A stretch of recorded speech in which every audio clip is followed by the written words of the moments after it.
Oh, that Marvel magic. Wasn't nearly as consistent when they weren't producing their own movies.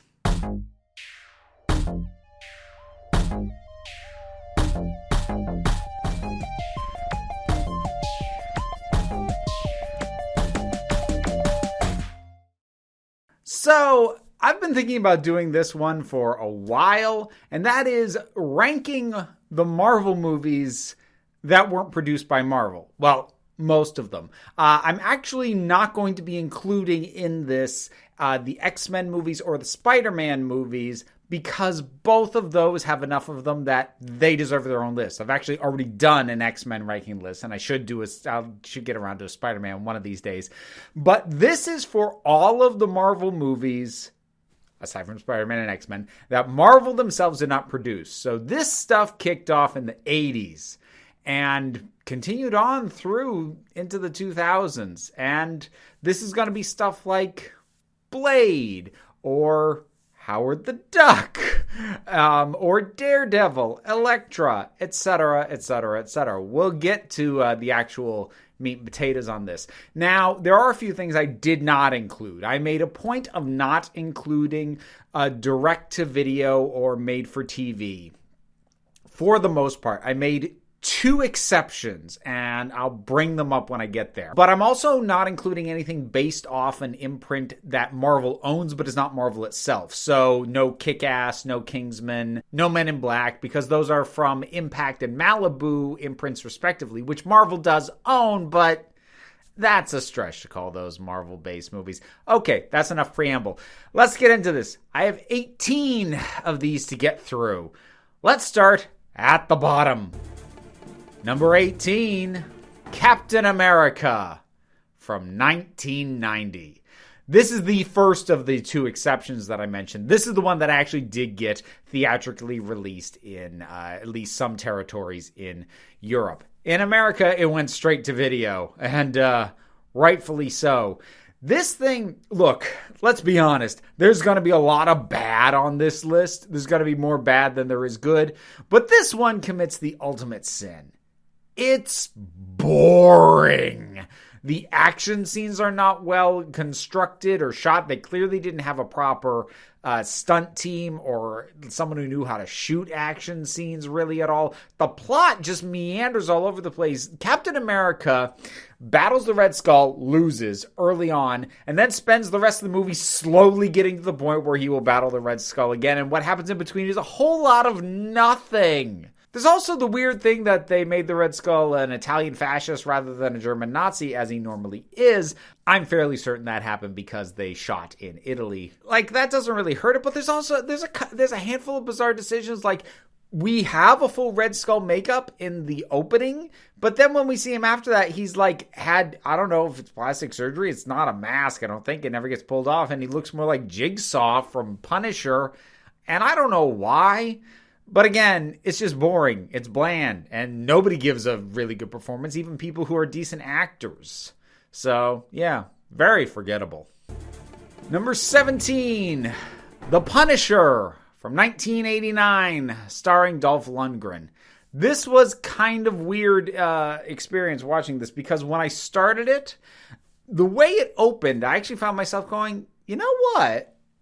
This isn't that bad. Little 80s cheesy, little later parts of the Death Wish series kind of vibe to it, but like, this isn't horrible. And then Dolph Lundgren started speaking. Here's the thing. I actually think Dolph Lundgren has become a better actor as time has gone on, but in the 80s, he was a physical presence. He could give good just vibe. He just standing there drew your attention, but the man couldn't read a line worth a darn. And, you know, when it opened and we just saw him going about his thing, I'm like, maybe. Then he started talking. It's like, oh, never mind. And then, unfortunately, ultimately, much like Captain America, it is boring. And that's the ultimate sin. There's some weird, odd bits of comedy with some of the Italian mob guys who all talk like this, you know? I'm like, oh, jeez. So, just generic, dull, moving on. Number 16, Ghost Rider, Spirit of Vengeance. This would be the second Ghost Rider film starring Nicolas Cage. I had a lot of hopes for this.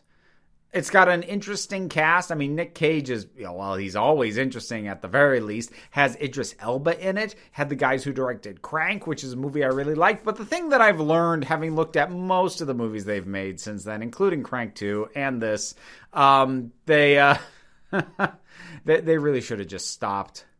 Crank was the perfect excuse to do what they do. This high, frenetic, never letting up pace. But honestly, that wears you out. When you start a movie at 11 and you just keep it there, it's the same as starting and keeping it as 1. It never modulates. It never varies. And it just becomes monotonous. No matter how intense or hard-hitting it is, if you're just hitting the same note at the same level of intensity the whole way through, who cares?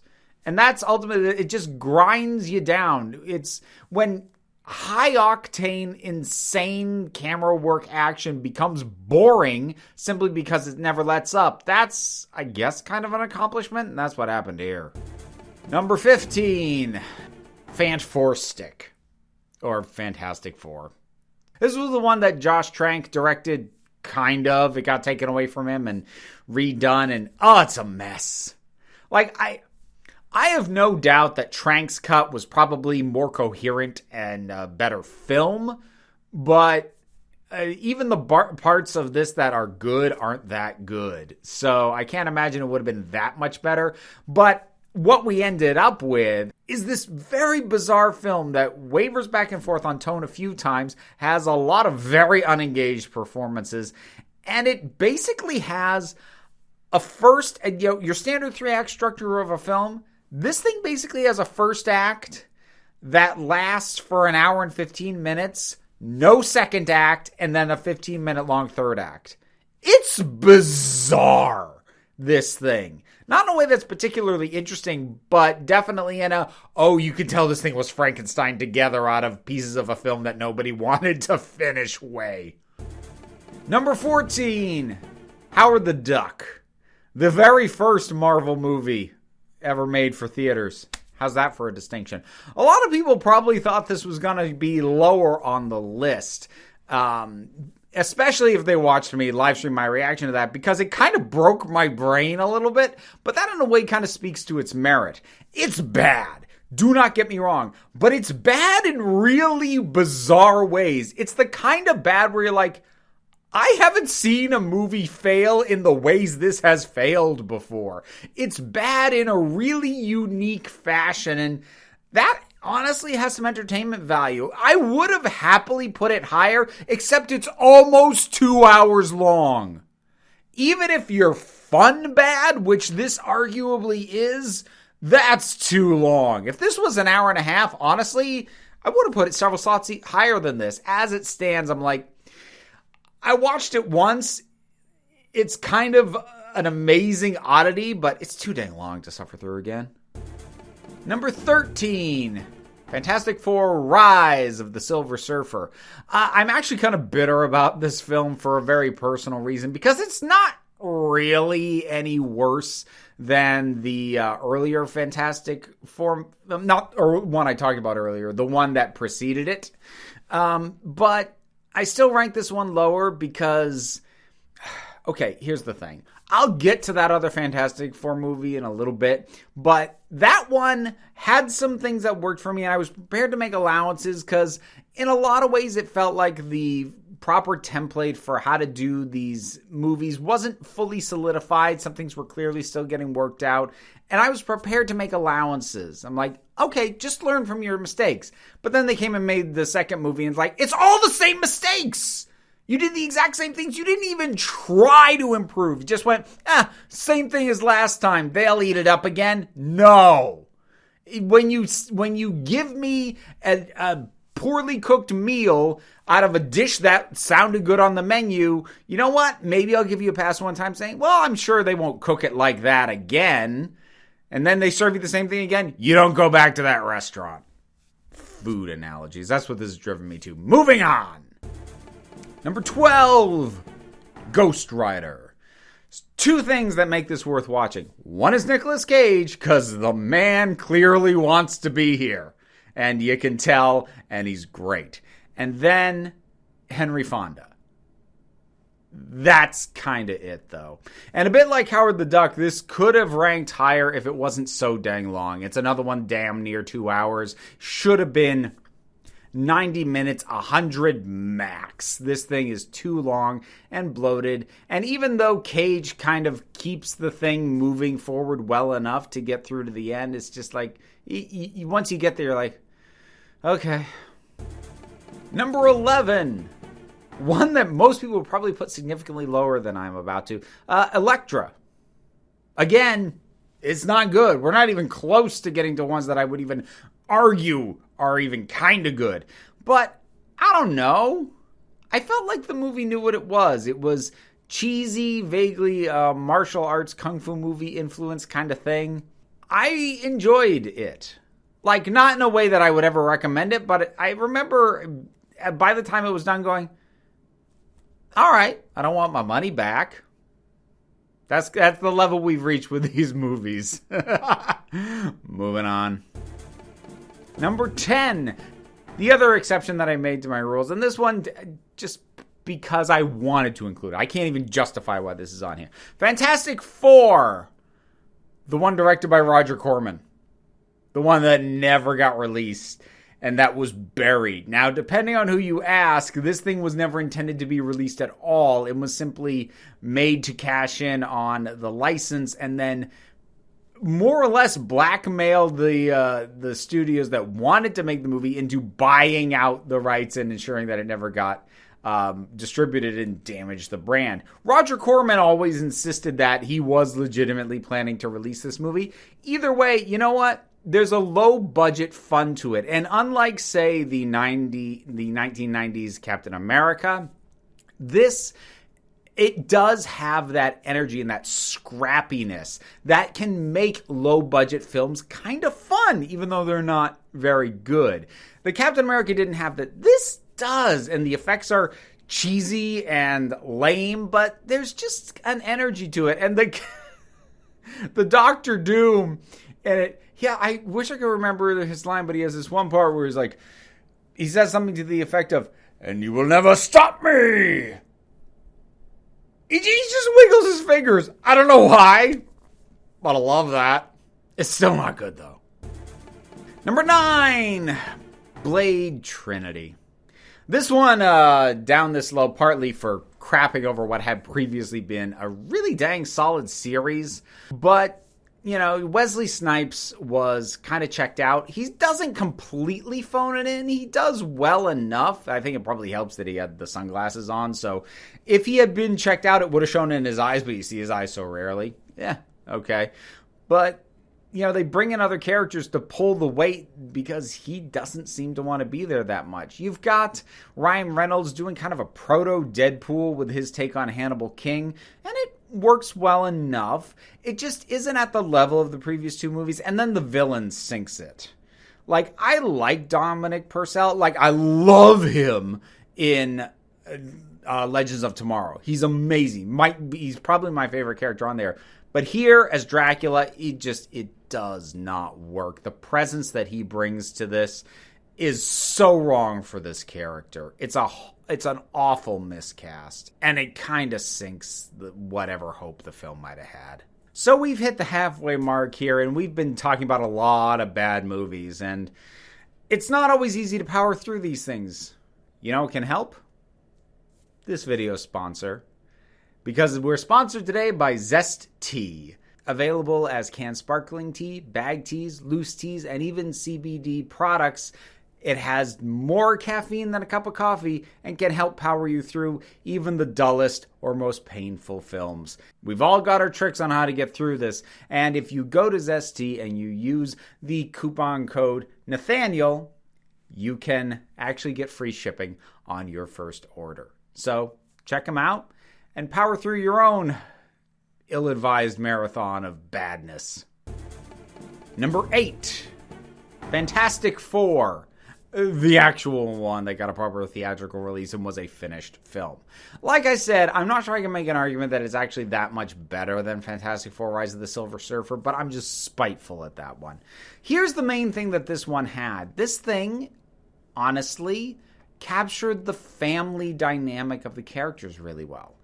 Arguably, each character's in a vacuum wasn't spot on. Sue's a little okay. Although, then again, Sue Storm is a difficult character to update, especially depending on what era you're looking at her from. Same with Reed, to be honest. And they were the two kind of weekends. But their ability to bounce off each other and, more importantly, Ben Grimm and Johnny, who were both fantastic and were perfectly cast. They buoy a lot with their presence in general, but the dynamic of those four, that has the family dynamic, that I love you, but you drive me crazy feeling that the Fantastic Four should have. And I was so happy that they captured that it's always kind of bolstered it a bit in my mind. And as far as this Doctor Doom goes, he's actually not a bad villain. He's not Doctor Doom, like, at all. They get him so nothing ever gets him right. But he's a perfectly serviceable villain as long as you don't think about the character that he's supposed to be. Number 7, Hulk. Ang Lee's Hulk. A lot of things wrong with this film, but you know what it is? It's interesting. It's an interesting take on the Hulk. This whole element of the sins of the father, of going for something almost operatic in the way that it's dealing with the conflicts between the characters and the ways that they affect each other. It doesn't work. And like a lot of people knock the editing, the sort of trying to imitate panels almost from a comic book. I actually think it's a really neat idea. I'm not sure it works. I mean, so many people disliked it. I think it's pretty clear that it didn't work. But I thought that was a really neat idea. And there's a lot of things about this that I'm just like, that's a neat idea. That's an interesting idea.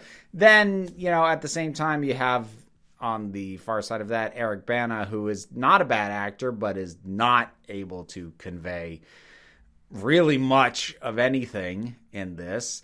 And then you have things like the Hulk dogs and the ending that makes no friggin' sense and is almost completely in the dark, so you can't tell what's going on at all. Yeah. There's some things that are worth sort of pondering in this one, but no. Number 6, Daredevil. We've reached the ones that I would actually comfortably say are good movies. And I should qualify that I'm talking about the theatrical cuts in all of these. That's most relevant here because this has a director's cut that lots of people say is better. I don't think it is. I think it just bloats the runtime with a lot of stuff that honestly was better left on the cutting room floor. I like the flow and the tightness of the theatrical cut better. Sue me. Regardless, Ben Affleck does a really solid job as Matt Murdock. Colin Farrell is Bullseye, not comic book accurate at all, but you know what? Fun. And then, the late, great Michael Clark Duncan as Kingpin. He's so good. He is awesome as Kingpin. It's a really terrific, slightly out-of-the-box pick. He's great. His presence is awesome. You could tell he really wanted to play this part. He lobbied for this. And you can feel the joy that he has in getting to play this character. Jennifer Garner does solid work as Elektra. The editing in the fight scenes is not good. It's cut heavy and it doesn't follow decent geography at all. And also, ultimately, its biggest sin is it tries to do too much.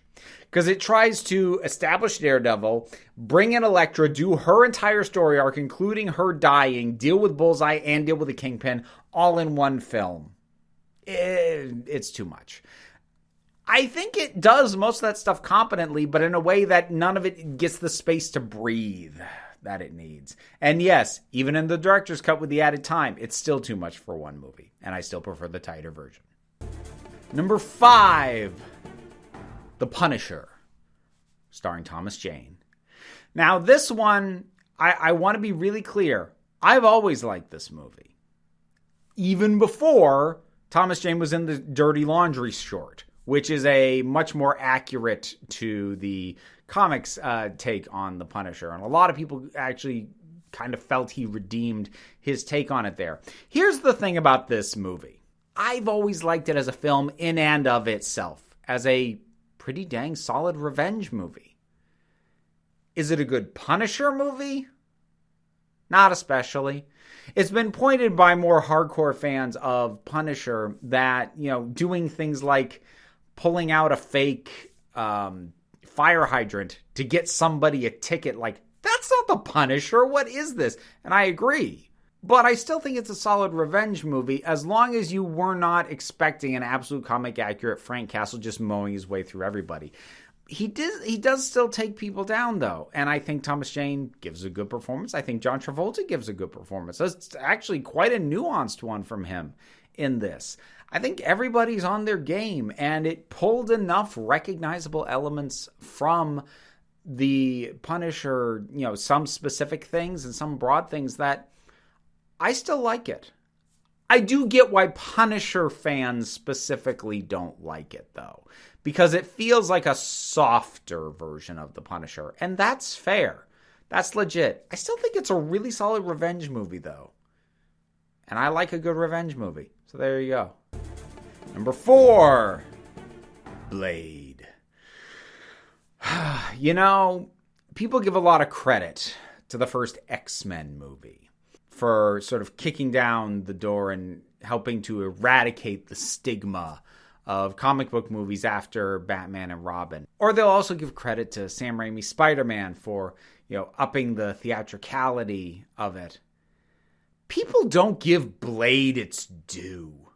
Because, first off, this thing predates The Matrix by 2 years. And look at it! Look at the style of it. Look at the feel of it. The thing was groundbreaking for what was going to become very standard for the action genre. Wesley Snipes is terrific in the part.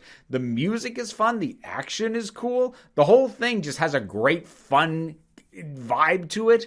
And, Stephen Dorff, again, not comic book accurate as Deacon Frost, but man, is he fun. I enjoy the heck out of this movie. The tail end and the climax, the final confrontation, feels a bit undercooked, which they completely redid the climax. And what they decided to do was better than what they were originally planning to do, but it's still underwhelmed slightly. That's about the only real knock I have on this thing. If you're into late 90s action, slightly cheese, excessive gore, yeah, I dig it.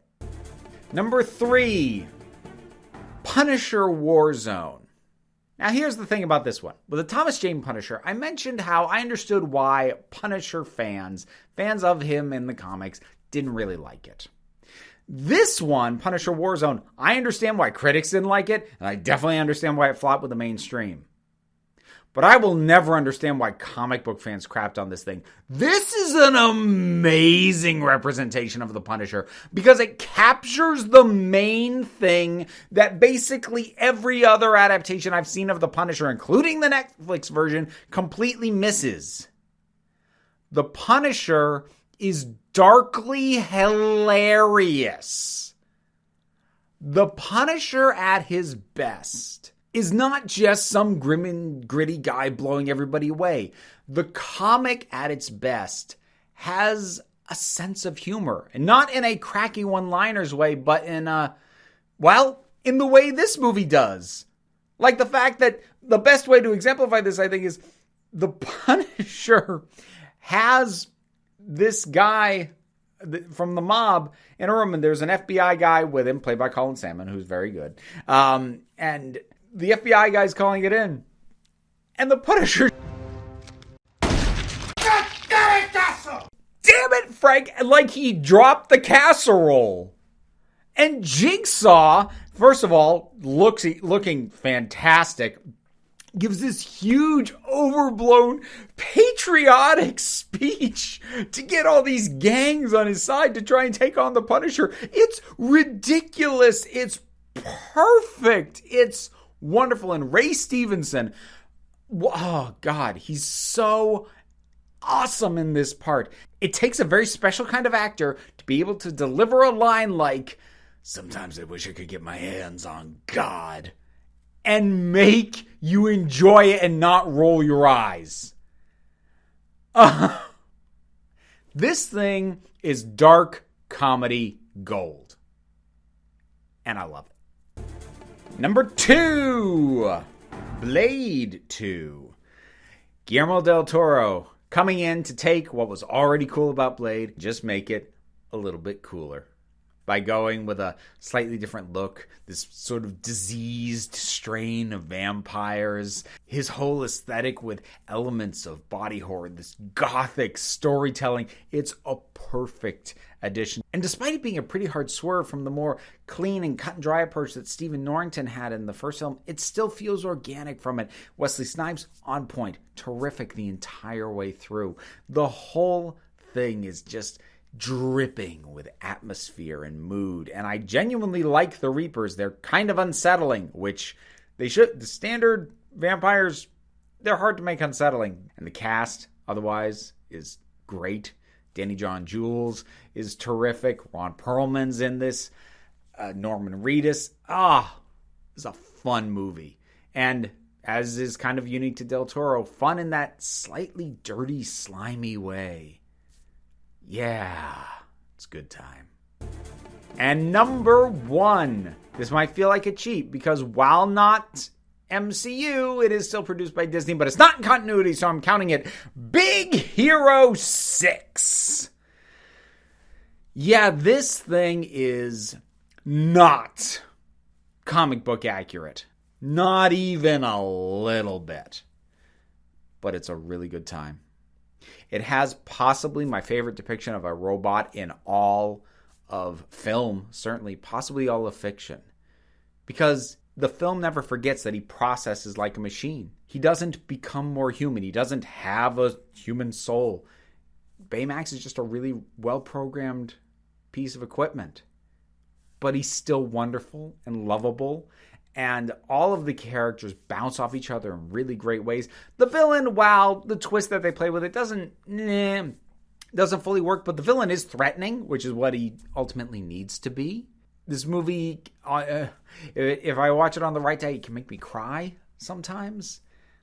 I really think it's fantastic. I think it's an underrated movie. I think it's a shame we never got a proper sequel. I know it had a TV show. That's not the same thing. And if I'm going to be completely honest, I'm slightly biased because it was the first movie I ever took my daughter to see in the theater. Is that an objective reason to put it at top? No, but it's my reason and it's my list, and I think it's a great movie. Big Hero 6 at number 1 on a pile of largely not very good movies. How would you rank these? How many of these have you seen? I had to cram together that 1989 Punisher, Howard the Duck, and the 1990 Captain America in fairly short order to be able to do this because, oh boy, I hadn't seen those and yeesh. But what do you think about it? Whatever your thoughts are, drop something down in the comments. Let's talk about it. In addition to the sponsorship from Zesty, link below, use the coupon code. I also have a Patreon. Yes, I can shill for myself as well as other companies. So check that out if you wish to support what I do, keep the lights on and this whole thing going. But it also helps me out if you do the usual like, share, subscribe, all that stuff. You know what it is, but you also don't have to. End of the day, you're the council. I'm just running the meetings. And until next time, this council is adjourned.